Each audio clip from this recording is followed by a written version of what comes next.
Hello, আসসালামু আলাইকুম। আজকে আমি শেয়ার করব নেপালের ছোট্ট একটি গ্রামের বর্ণনা গল্প আপনাদের সাথে।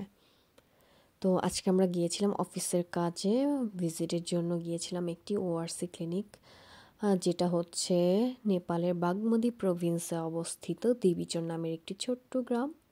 তো আমরা প্রথমেই আমাদের ওআরসি ক্লিনিক সেখানে যাই। যাওয়ার পর আমরা দেখতে পাই এত সুন্দর মাশাআল্লাহ ন্যাচারাল বিউটি। তো আমরা সেটাই এক্সপ্লোর করছিলাম, ওরা কিভাবে ওদের অ্যাগ্রিকালচার ফার্মিং করছে বাসার সাথেই বিশাল গার্ডেনের মতো।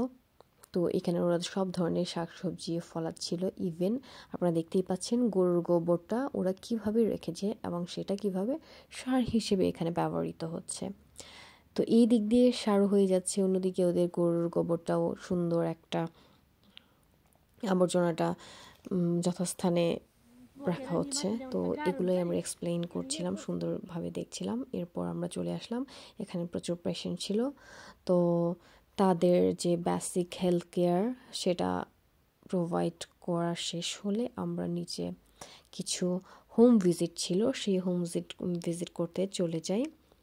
আমরা যেহেতু গাড়ি নিয়ে গিয়েছিলাম, তো রাস্তাটা গাড়ির জন্য যদিও প্রপার না, আর ওখানে কোনো গভর্নমেন্ট বা লোকাল কার যায় না। সো আমরা প্রাইভেট কার নিয়ে যাই, নিয়ে এক জায়গায় থামার পরে কিছু দূর হেঁটে আমরা সে বাড়িতে যেতে পারি। আর এখন যে গাছটা দেখতে পাচ্ছেন এটা হচ্ছে রুদ্রাক্ষ টাইপের, যেটা নাকি শুকালে গৌতম বুদ্ধের মতো চেহারা ফেস হয়। তো এটার ওরকমই কিছু একটা নাম, যাই হোক। তো এটা অনেক এক্সপেন্সিভ একটা গাছ। আর এই গাছটা দেখতে পাচ্ছেন, এটা আলমন্ড। তো এই গাছটা আমি কখনো দেখিনি, সেই জন্য খুবই এক্সাইটেড ছিলাম।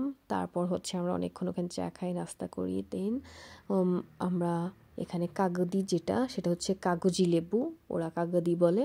তো লেবুগুলো ছেঁড়ার জন্য ওদের গার্ডেনে চলে যায়, যেখানে অন্যান্য ফার্মিংও দেখছিলাম, সাথে আমরা ওদের কাগদি দেখছিলাম, যেটা খুবই সুন্দর মাশাআল্লাহ, দেখে আমাদের খুবই ভালো লাগছিল। সো এই জিনিসগুলো এক্সপ্লোর করছিলাম। তাছাড়া মেইনলি হচ্ছে ওদের কাল্টিভেশন সিস্টেমটা আমরা যেটা অবজার্ভ করছিলাম, মানে কোনো ধরনের সার নেই, ফার্টিলাইজার না, কোনো ধরনের কিছু ওরা কেমিক্যাল ইউজ করছে না, খুবই ন্যাচারালি হচ্ছে।